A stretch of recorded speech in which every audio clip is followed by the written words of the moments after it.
정부가 올해 청년 월세 지원 사업에 청약통장 가입자 조건을 추가했습니다. 지원을 받으려면 1인 가구 중위소득이 110만 원 이하여야 가능한데요. 직장 생활을 하는 청년들은 최저시급 기준 월급이 약 200만 원으로 그 기준을 넘어서기 때문에 앞으로 청년들이 청약통장에 납입을 해서 지원받기가 더욱 까다로워졌습니다. 국무조정실이 발표한 청년 삶의 실태조사를 보면 2022년 기준 대구 청년들의 평균 월세는 보증금 2천만 원, 월세 29만 원으로 전국 평균치보다 높고요. 임대료 비율도 일반 가구에 비해서 큰 것으로 나타났습니다.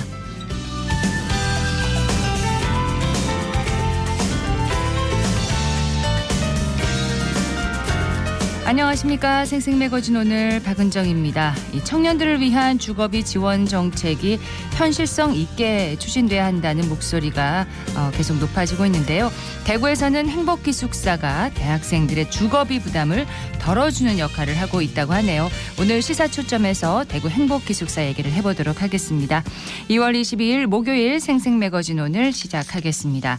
먼저 기자의 눈으로 지역의 현안과 이슈를 들여다봅니다. 영남일보 서민지 기자와 함께합니다. 어서 오세요. 네, 안녕하세요. 자, 오늘은 어떤 얘기 볼까요? 네, 서점가와 영화관에 전직 대통령 열풍이 거세다고 합니다. 네, 전직 대통령 열풍.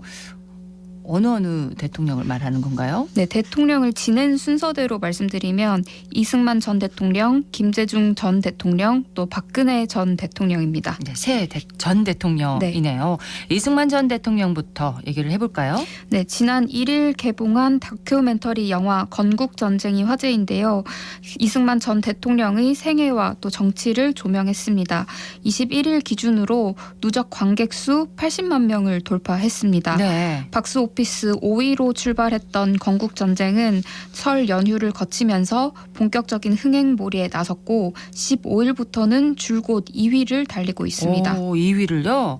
역대 정치 다큐멘터리 영화들과 비교하면 이게 지금 흥행을 하고 있는 건가요? 이 영화가? 네, 정치 다큐멘터리 영화로서는 2017년 개봉해서 185만 관객을 모은 노무현입니다 이후에 역대 두 번째 기록입니다.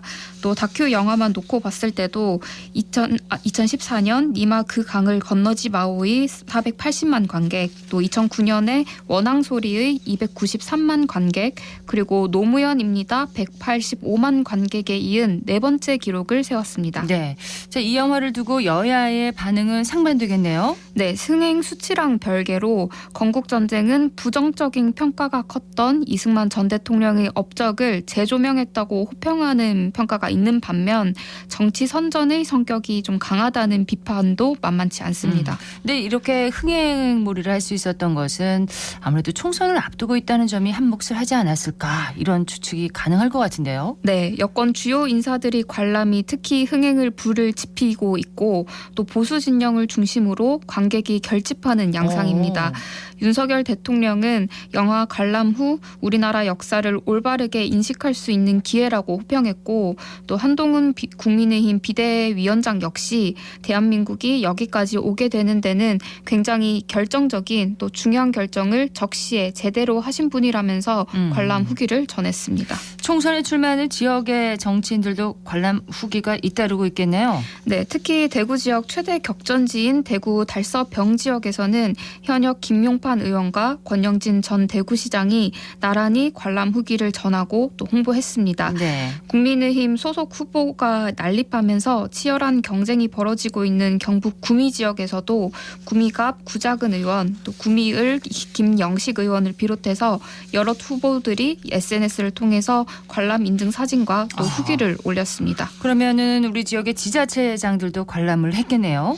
네, 이철우 경북도지사는 지난 10일에 페이스북을 통해서 설 연휴 첫날에 건국전쟁을 지역 청년들과 함께 관람했다고 밝히면서 이제 좌우를 넘어 이승만 대통령이 건국 대통령으로 자리매김해서 정상적인 선진국가로 발돋움하는 계기가 되기를 간절히 기원한다고 강조했습니다. 네. 또 김장호 구미시장은 영화를 관람하고 이 전 대통령이 동상이 있는 칠곡의 다부동 전적 기념관을 찾기도 했습니다. 자, 반면에 야권에서는 건국전쟁 이 영화를 비판하고 있다면서요? 네, 더불어민주당은 윤석열 대통령이 이 영화에 대해서 우리나라 역사를 올바르게 인식할 수 있는 기회라고 평가한 데 대해서 윤 대통령의 왜곡된 역사 인식에 입을 다물 수가 없다. 또 극우 이념을 정권 유지 수단으로 삼더니 이제는 아예 극우 이념에 먹혀버린 것이냐라고 신랄히 비판했습니다. 예. 또 권칠승 민주당 수석 대변인도 싸늘한 민심에 국정 운영을 바꾸려는 노력을 하지는 못할 망정 난데없는 이승만 복권 운동으로 또다시 대한민국을 이념 전쟁에 밀어넣고 있다고도 했습니다. 네. 대구에서는 건국전쟁에 대한 어떤 야권 인사의 비판 어떻습니까? 네, 지난 20일에 그 민주당 인재위원회가 대구 엑스코에서 개최한 콘서트에서 나온 발언인데요. 참석한 정청래 최고위원은 건국 원년 논쟁을 언급하면서 여권에서는 1948년을 건국 원년이라 주장하면서 건국 전쟁에는 열광하는 모순된 모습을 보이고 있다고 직격했습니다. 자, 이런 상황에서 이제 총선 전국이잖아요. 여권에서는 이 건국전쟁 흥행 열기를 좀 이어가려고 할 것 같은데요. 네, 정치권 대립이 격화되는 가운데 주목할 만한 영화로 꼽히고 있습니다. 이승만 전 대통령의 일대기를 다룬 또 다른 다큐멘터리 기적의 시작도 오늘부터 극장에 재개봉되고요. 네. 여기에 더해서 영화를 만든 김덕영 감독이 이승만 전 대통령의 인간적인 면모를 보여주는 내용을 담은 속편을 내놓겠다고도 밝혔습니다. 여권은 이 분위기를 이어가면서 지지층을 규합하고 있습니다. 지난해 개봉한 서울의 봄 이 영화가 좀 떠오르기도 하네요. 네, 서울의 봄은 전두환 노태우 신군부 세력의 12.12 군사 반란을 그린 영화인데요. 1,000만 관객을 동원하자 당시 이재명 민주당 대표를 비롯한 야권에서는 윤석열 정부를 영화 속 군부 독재에 견져서 비판적인 목소리를 냈었고요. 또 여당에서는 이에 반발하면서 설전을 이어갔었습니다. 네. 이번 여권의 건국 전쟁 띄우기가 좀 맞불 성격이라는 분석도 나옵니다. 자, 그러면 이제 다음으로 김대중 전 대통령을 주제로 한 영화도 최근 개봉됐습니다. 네, 길 위의 김대중이라는 제목입니다. 영화는 청년 사업가 출신 김대중이 갖은 고초를 겪으면서 정치인으로 성장하는 과정과 또 1987년 대선 후보로 나서기까지의 이야기를 담았습니다. 마찬가지로 이재명 민주당 대표는 대한민국 정치사에 정말 큰 거목으로 민주주의에 대한 열망으로 바꿔오신 삶을 잘 조명했다고 소감을 전했습니다. 이 영화의 흥행은 어떻습니까? 관객들이 많이 왔나요? 네, 지난달 10일에 국내에 개봉해서 관객을 12만 명 넘게 모으면서 반짝 흥행에 성공했고요. 또 재외 동포들의 요청으로 해외 37개 도시에서 상영회가 이어지고 있습니다. 네. 김 전 대통령 탄생일인 지난달 6일에 남아프리카 공화국 요하네스버그를 시작으로 세계 여러 도시에서 상영됐는데 국내 개봉과 동시에 남미 3개국에서 상영회를 연 것은 이 영화가 처음이라고 합니다. 자, 이승만 김대중 전 대통령에 이어서 박근혜 전 대통령은 최근 책을 냈잖아요. 네, 박근혜 전 대통령은 최근 어둠을 지나 미래로라는 회고록을 출판했습니다. 회고록은 제18대 대선이 끝난 2012년 말부터 2022년 3월 대구 달성사저로 내려오기까지 약 10년에 걸친 이야기를 담았습니다. 네, 책은 흥행이라고 하기는 좀 그렇고 많이 판매가 됐습니까? 네, 정치 팬덤을 등에 업고 흥행몰이 중인데요. 지난 5일 출간과 동시에 각 대형 서점의 분야별 베스트셀러 집계에서 모두 1위를 차지했습니다. 네. 또 종합 베스트셀러 순위에서도 꾸준히 상위권에 오르고 있습니다. 최근 대구에서 북콘서트도 열었습니다. 네, 박 전 대통령은 지난 5일에 대구 인터블고 호텔에서 북콘서트를 가지면서 오랜만에 대회 일정을 소화했는데요. 여기서 박 전 대통령은 정치를 다시 하지 않겠다고 밝히면서도 재임 중에 하지 못했던 일에 대한 아쉬움이 있고 또 누군가가 이제 그것을 해줬으면 하는 바람이 있다. 조금이라도 할 일이 생긴다면 어떤 일이라도 해서 보답해 드리겠다고 말하면서 주목받았습니다. 네. 어쨌든 지금 총선이 얼마 남지 않은 상황에서 이렇게 불고 있는 정치 다큐 영화와 서적 붐. 이게 그 일반 국민들은 어떻게 바라봐야 할까요? 정치 다큐 영화와 서적의 이례적 흥행의 배경은 우리 사회에 만연한 정치 양극화 현상 때문인 것 같습니다. 네. 선거를 앞둔 여야 정치권이 더 나아가 이 상황을 이용한 지지층 결집을 유도하고 있기도 한데요. 그러나 이런 시도가 오히려 중도층의 반감을 자아내는 좀 부작용을 일으킬 수 있다는 점은 여야 모두 인식해야 될 것 같습니다. 중도층의 반감이라면요? 총선을 앞두고 전직 대통령들을 부각시키면서 좀 여야 이념 대립을 극대화시키는 식의 거부감을 일으킬 수 있고 유권자들이 좀 판단을 흐릴 수 있다는 의미입니다. 그렇군요. 지금까지 영남일보 서민지 기자였습니다. 고맙습니다. 네, 감사합니다.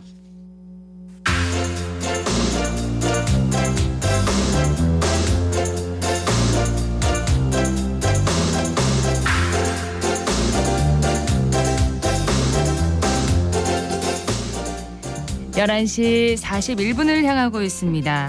삶의 질을 높여주고 휴식 공간이 돼주는 종합사회복지관이 수성구에 개관을 했다고 합니다. 배아현 리포터가 현장 다녀왔습니다. 어서 오세요. 네, 저는 수성구 최초 구립사회복지관으로 대구시 종합사회복지관 중에서 가장 큰 규모로 개관한 함장 종합사회복지관에 다녀왔는데요. 수성구 안에서 기존 사회복지관을 이용하기에 다소 멀다 보니까 개관하자마자 많은 시민이 이용하며 만족하고 있다고 합니다. 예. 현장의 소리와 함께 복지관에 방문해 프로그램에 참여하는 시민들의 이야기 들어보시죠. 거리 보세요. 6.9번 해라카지. 그럼 아까보다 더 세게 뒤로 더 빼야 되겠죠, 백을. 하나, 둘, 짱. 그렇죠. 호흡 들이쉬고, 내쉬고. 셋, 둘, 하나. 자, 올라오시고 고생하셨어요. You have to listen and color, okay? Listen and say the next color. 김도윤입니다. 영어 수업을 듣고 있습니다. 재밌었습니다. 그냥 수업하는 게 재밌었어요. 일반적으로 그런 스크린 골프는 해도 스크린 파 골프는 없어서 많이 아쉬웠는데 마침 오픈이 되어서 다음 주 화요일 날 끝나는 그런 강좌를 하게 되었습니다. 그 다음에 제가 지금 노래 강좌도 지금 같이 듣고 있습니다. 뭐 그런데도 또 집에서 좀 쌓였던 그런 스트레스를 풀 수 있는 그런 프로그램이라서 너무 강좌가 좋은데 지금 강좌 좀 개설된 강좌가 너무 많아서 좋은 것이 많지만 지금 처음이라서 이제 이렇게 보고 다양한 그런 프로그램을 많이 경험해 보고 싶고 이것을 하면서 여유 있는 시간을 잘 뜻있게 보낼 수 있을 것 같습니다. 지금 노래 교실에 하고 있고 또 요가 하고 있고 2개 하고 있습니다. 너무 좋죠. 너무 좋고 노래 교실도 너무 재미있고 선생님도 너무 잘 가르치는 거고 너무 좋아요. 모두 많이 오셔서 모든 그 노래 교실도 있고 다 있으니까 다 해봤으면 좋겠어요. 너무 좋아요. 이용화 씨는 그 시민들이 너무 좋다는 말을 반복하시는 거 보니까 정말 시설이 참 좋은 것 같은데. 네, 맞습니다. 프로그램이 많이 운영되고 있는 것 같아요. 구체적으로 어떤 프로그램들이 있나요? 네, 복지관에서는 주민 선호도를 바탕으로 2월부터 아동, 성인, 어르신을 대상으로 하는 다양한 프로그램이 진행되고 있는데요. 네. 어르신들에게는 기체조, 실버 요가, 스마트폰 교육 등이 있고요. 성인은 손뜨개, 캘리그라피, 아동은 음악 줄넘기, 방송 댄스, 영어 교실 등이 운영되고 있습니다. 복지관에서 프로그램을 진행하는 강사들도 만나봤습니다. 저는 함장복지관 시니어를 담당하고 있는 요가 강사 김미란입니다. 어른들이라서 어려운 동작보다 쉬운 동작 중심으로 해서 근력 중심으로 하는 동작을 많이 가미시키고 또 허리, 어깨 통증이 나이 드신 분은 많다 보니까 스마트 봉이라 해서 그 봉으로 통증 마사지, 경락 마사지를 요가에 접목시켜서 그렇게 하고 있습니다. 시원하다고 처음에는 어려웠는데 봉 쓰는 걸 이제 그게 소도구에 속하는 기구인데 처음에는 어려웠는데 하고 나가면서 시원한 느낌이 나서 안 올라 하다가 또 오늘 왔다 그러시더라고요. 근력은 저축이라 생각하시고 꾸준히 어른들이 많이 오셨으면 좋겠어요. 함장복지관 스크린파크 골프 강사직을 맡고 있는 이순옥입니다. 보통 파크 골프가 필드 그린에서 하는데 사실은 수요가 많은 반면에 그만큼 구장이 없어요. 그래서 지금 스크린 골프장이 생겼는데 실내 스크린 골프장이 생긴 게 너무 좋아서 지금 우리 어르신들 주위에 지금 한번 치고 가신 분들이 손을 잡고 또 와요. 지금도 구경하러 오신 분이 있어요. 여기 오셔서 일상의 스트레스를 날리는 것 같아요. 반응하고 서로 칭찬하고 서로 화합하는 걸 배워갑니다. 그걸 같이 우리가 배우면서 하니까. 그래서 어르신들 너무 좋아하는 것 같아요. 바라는 점은 오셔서 집에서 그냥 우울하게 계시지 말고 동네 바로 가까이 있는 복지관에 오시면 파크 골프도 배우지만 프로그램이 많더라고요. 그런 걸 다양하게 또 섭렵하시고 여기서 이웃도 사귀고 노후를 보냈으면 좋겠습니다. 그런데 이런 교육 프로그램뿐만 아니라 다양한 사회복지 서비스도 제공하고 있다면서요? 네, 맞습니다. 교육문화 강좌뿐만 아니라 이들은 복지관이 담당하는 지역 중에서 상대적으로 먼 거리에 있는 주민을 위해 찾아가는 상담소, 지역 밀착형의 일일 강좌 등도 계획하고 있는데요. 또 사회적 고립이나 청소년들의 교육 기회를 보장하기 위해 특별 사업도 하고 있습니다. 더 자세한 이야기는 함장사회복지관 담당자의 목소리로 들어보시죠.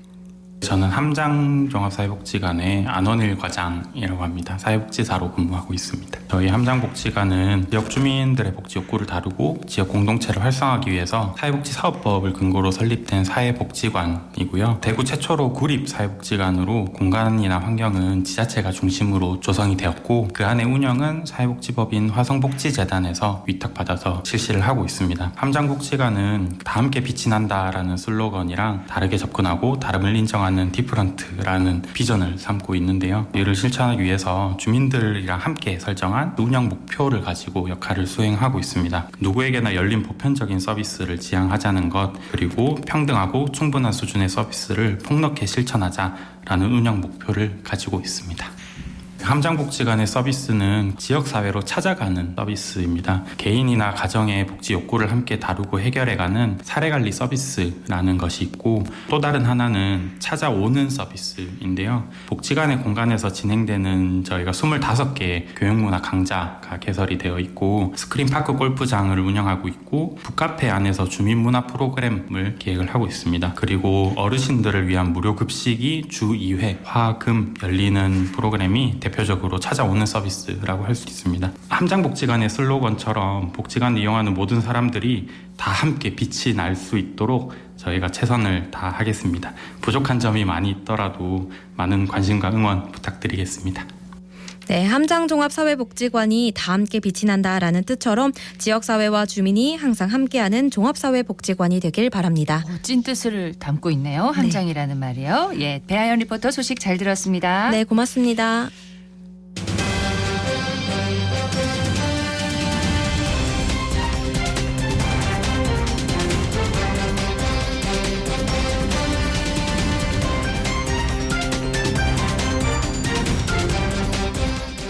지역의 대학생들의 주거 여건을 제공하기 위해서 운영되고 있는 대구 행복기숙사 대학생들에게 아주 좋은 반응을 얻고 있다고 하는데요. 자세한 내용을 한국사학진흥재단의 배지호 행정실장 연결해서 자세한 내용 들어보도록 하겠습니다.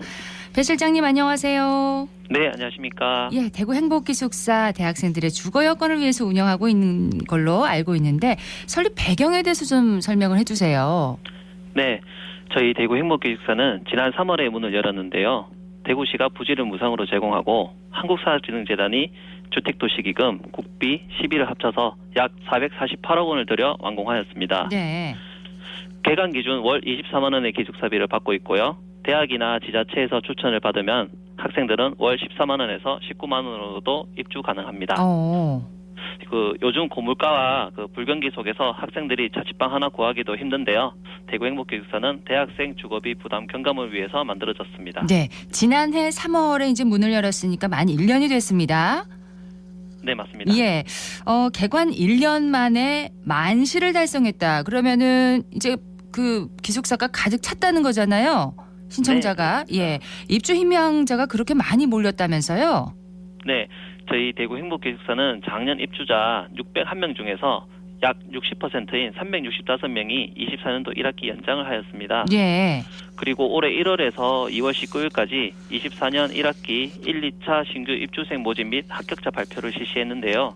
1차 모집에서만 825명, 2차 모집에서는 324명, 총 1,149명 학생들이 신규로 입주 신청했습니다. 네. 이거를 경쟁률로 따지면 1.8대 1 정도가 됩니다. 거의 뭐 2대 1이었네요. 네, 맞습니다. 경쟁이 치열했습니다.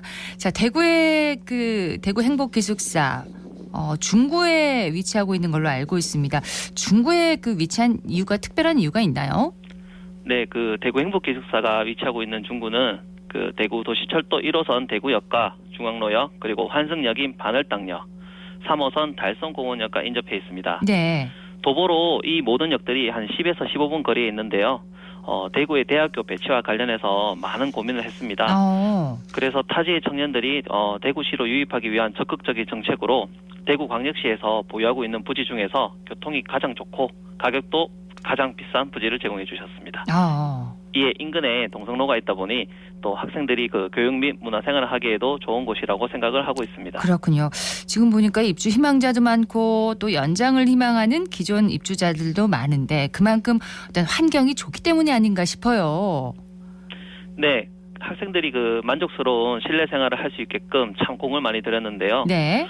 기숙사 내에서 모든 편의를 즐길 수 있도록 독서실, 헬스장, 편의점, 그리고 구내식당 등의 편의시설을 운영하고 있습니다. 그리고 또 식당 같은 경우에는 요즘 대학교 구내식당 식비가 많이 비싸졌는데 네. 식비 부담을 좀 줄여주고자 한 끼에 4,400원에서 4,800원으로 식사를 제공하고 있습니다. 5,000원이 안 되는군요. 네. 예. 그리고 또 공부하다 보면은 또 머리도 학생들이 좀 지끈지끈 아프고 또 리프레시가 필요한 경우가 있는데요. 그럴 때 3층에 있는 저희 대구행복기숙사에 옥상 정원이 있습니다. 네. 여기서 바람도 쐬고 커피도 마시면서 힐링할 수 있도록 하고 있습니다. 그렇군요. 현재까지 다행히도 학생들이 많이 이용하고 있습니다. 예, 학생들이 얼마나 만족해하고 있는지 실제로 학생들의 얘기를 한번 직접 들어봤습니다. 1년째 거주 중인 대구대학교 학생입니다. 행복기숙사의 지리적 좋은 점으로는 아무래도 지하철과 대구역 근처에 기숙사가 위치함으로써 교통수단을 이용하기에 매우 편리한 것 같습니다. 대구역 주변 중심으로 아파트나 새로운 상권이 많이 들어서면서 기숙사 근처 전망도 밝을 것 같습니다. 행복기숙사의 장점 또한 많지만 바로 옆에 붙어있는 청년센터 역시 희망 옷장과 공유 주방 또 카페 형식의 쉼터가 있어서 저 같은 취업준비생에게 아주 큰 도움이 되고 있습니다. 청년센터에서 취업준비생을 위한 제도나 이런 것을 많이 알려주니까 취업준비에 있어서도 큰 도움을 받고 있습니다. 1년 동안 살면서 느낀 점은 대구 행복기숙사 안에 체력 단련실이 있어 따로 헬스장을 이용하지 않아도 되어서 비용 부담이 적고 1층에 편의점도 있어서 편의시설 방면에서는 만족스러운 것 같습니다. 그리고 이번 연도에 지원자가 많아서 주위에 기숙사에 들어가지 못하는 사람도 있어서 작년에 비해 인지도가 많이 알려지고 인기가 많아진 것 같다고 느껴졌습니다. 일단 위치에 대한 그 반응도 있었고 또 체력 단련실이 있어서 좋다. 편의시설이 잘 갖춰져 있다. 이런 반응이 있었습니다. 특히 이제 그 희망옷장 청년센터에 대한 얘기가 있었는데요. 좋은 반응을 얻고 있다면서요? 네. 그 희망옷장은 기숙사 건물 1층에 있는데요. 대구시와 대구 패션 협동조합이 협력해서 그 취업준비생들에게 면접용 정장을 무료로 대여해주고 있습니다. 기숙사 건물에 위치하고 있군요. 네, 기숙사 건물 1층에 있고 아무래도 그 졸업 시기가 점점 다가오면은 취업 준비를 하는 학생들이 많은데 정장값이 비싸지 않습니까? 그렇죠. 그래서 면접에 어울리는 정장을 찾기 어려운 학생들도 많고 그래서 세탁비만 별도로 부담하고 대여를 무료로 해주고 있습니다. 와, 너무 괜찮네요. 그리고 또 청년센터도 희망옷장과 함께 그 1층에 자리 잡고 있습니다. 그 1층에 들어오면 같이 보이고요. 내부 구조는 학생들끼리 서로 소통하고 휴식할 수 있는 공간들로 구성되어 있습니다. 네. 현재는 그 청년 도전 지원 사업이라는 사업을 진행하고 있고 이 사업은 도전과 도전 플러스로 나뉘는데요. 도전은 진로나 취업 계획에 대해 쉽게 접근하지 못하고 있는 친구들을 위해 시행 중이고 네. 도전 플러스는 그보다는 좀 더 구체적인 생각을 가지고 있는 친구들을 위해 시행 중입니다. 네. 주로 직무 적성이랑 취업에 도움을 주는 정보를 제공하고 여러 가지 체험을 할 수 있는데요. 그 요즘 당하기 쉽다는 전세 사기 때문에 주거 관련 교육이나 사회 초년생 금융 관련 교육도 함께 시행하고 있습니다. 그러면 청년센터에서는 청년들에게 필요한 뭐 그런 정책이라든지 관련 사업에 대한 설명을 들을 수 있는 그런 곳이네요. 네, 맞습니다. 자, 이렇게 편의시설도 많고 또 지원 사업도 많은데 지난해 말까지만 해도 입주율이 그렇게 높은 편은 아니었어요. 네, 그 사실 지난해 10월까지만 해도 입주율이 전체 정원의 약 60% 정도밖에 안 되었습니다. 네. 당시 다른 지역의 행복기숙사는 이미 입주율이 90%가량 달성한 상황이었는데요. 많은 고민을 했고 한국사학진흥재단과 대구시 그리고 지역의 대학들 학생들과 함께 꾸준한 홍보를 실시하였습니다. 네. 그래서 특히 작년 2023년 동안 개관식 그리고 저희 내부적인 입주생 복지 프로그램 등의 행사를 통해서 대구 시민들뿐만 아니라 전국에서 대구로 오려고 하는 학생들 및 학부모님들에게 알리게 되어서 현재는 많이 신청하지 않았나 하는 생각을 가지고 있습니다. 네. 근데 여기는 그 외지에서 온 학생들은 당연히 대상이 될 것 같고 대구에 거주하고 있는 대학생들도 신청은 가능한 건가요? 네, 신청 가능합니다. 그렇군요. 아까 그 인터뷰 중에서 어떤 학생이 입소문이 이제 퍼져서 신청률이 많이 높아졌다 이런 얘기를 하던데 더 많이 알려질 것 같습니다. 올해도 대학생들을 위해서 여러 활동을 할 예정이라고 들었습니다. 앞으로 어떤 계획을 하고 계시나요? 네, 아직 저희가 100% 완벽하지 않다고 생각을 합니다. 좋은 평을 이어갈 수 있도록 지속적으로 노력하고 학생들이 불만족하는 부분까지 만족할 수 있도록 계속해서 한국사학진흥재단 대구광역시와 함께 협조해서 운영하겠습니다. 네. 마지막으로 기회가 된다면 학생들과 함께 대구 지역사회 활성화를 위한 프로그램이나 봉사를 해보는 게 목표고 앞으로도 많은 관심 부탁드리겠습니다. 예. 감사합니다. 대구 행복기숙사가 운영이 잘 되면 또 대구로 오려는 청년들이 더 늘어나지 않을까 이런 기대도 해봅니다. 네. 오늘 말씀 고맙습니다. 네, 감사합니다. 네, 오늘은 대구 행복기숙사에 대한 이야기 들어봤습니다. 한국사학진흥재단의 배지호 행정실장이었습니다. 오늘은 일본 정부와 지자체가 지정한 다케시마의 날입니다. 일본이 어제 브라질과의 회담에서 독도는 여전히 일본 고유의 영토다 이렇게 계속 주장을 했는데요. 경상북도 출연기관인 독도재단은 민간단체와 함께 규탄 대회를 열고 일본의 독도에 대한 역사적 왜곡을 중단할 것을 요구했습니다. 독도가 우리 땅이라는 사실은 역사적으로도 국제법적으로도 명백한 사실이죠. 일본은 억지 주장을 계속하고 있는데 독도를 지키기 위한 우리나라의 적극적인 외교적 노력 계속 꾸준하게 이어져 나가야겠습니다. 오늘 대구 경북 지역 비와 눈이 계속 내리겠습니다. 낮 기온 3도에서 6도 분포로 어제보다 1, 2도가량 낮겠습니다. 생생매거진 오늘 준비한 순서 여기까지입니다. 박은정이었습니다. 고맙습니다.